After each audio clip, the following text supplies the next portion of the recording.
Hello everyone! Today we're going to talk about the two phases of sensitivity. Not all sensitive people look the same. Some speak their needs when they're uncomfortable, but others, they stay quiet, even when they're overwhelmed. And here's the truth. Both are highly sensitive.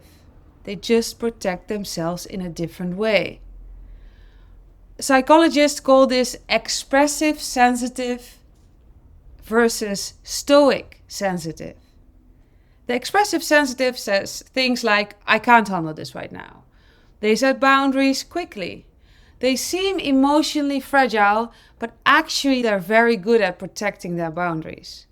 The stoic sensitive, on the other hand, is different. They feel just as deeply, sometimes even more, but they stay silent.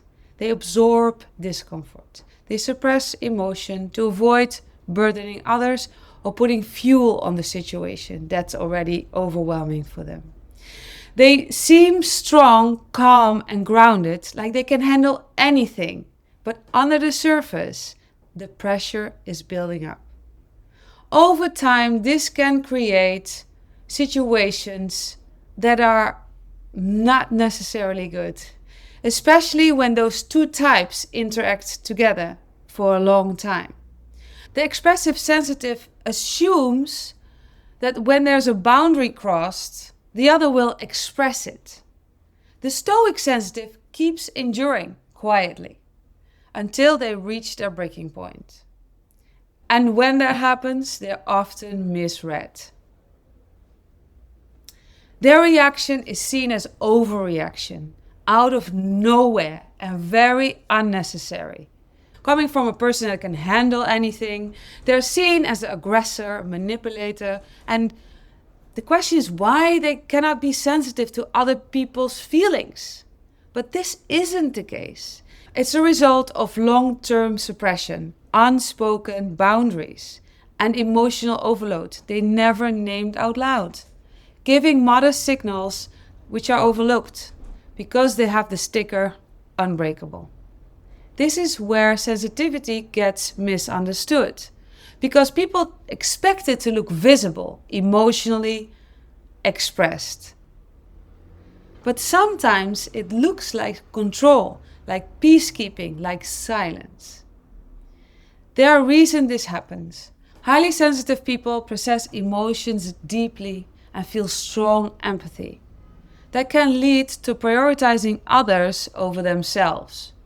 Some develop stoicism through experience in environments where it didn't feel safe to express emotions. Others rebel against emotional intensity, especially if they spend a lot of time surrounded by loud emotional demands. For them, not expressing is self-protection. But suppression isn't resilience. It's self-erasure. And eventually it costs both the stoic and the people around them a lot. How do we break this cycle? For the expressive types, don't assume silence means comfort. Ask, observe, make space for people who don't verbalize easily. For the stoic types, don't wait until you explode. Don't see expression as weakness. Start small. Say, when something is a bit too much, it doesn't make you weak. It makes you visible. And for both, understand that sensitivity comes in more than one form. And silence doesn't mean someone feels less. It just means they've learned to carry it in themselves. Sensitivity is not about how loudly you speak. Sometimes it's how long you've stayed quiet. And that quiet deserves just as much respect. Have a very nice day and be kind to the people around you.